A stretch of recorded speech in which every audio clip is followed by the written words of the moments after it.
Hi, it's Hot Reset, and today I'll show you how to set up side-mounted fingerprint scanner on Galaxy M15.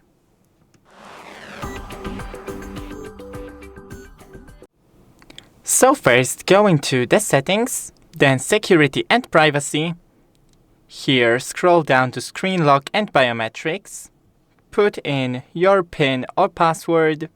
Click fingerprints. Continue.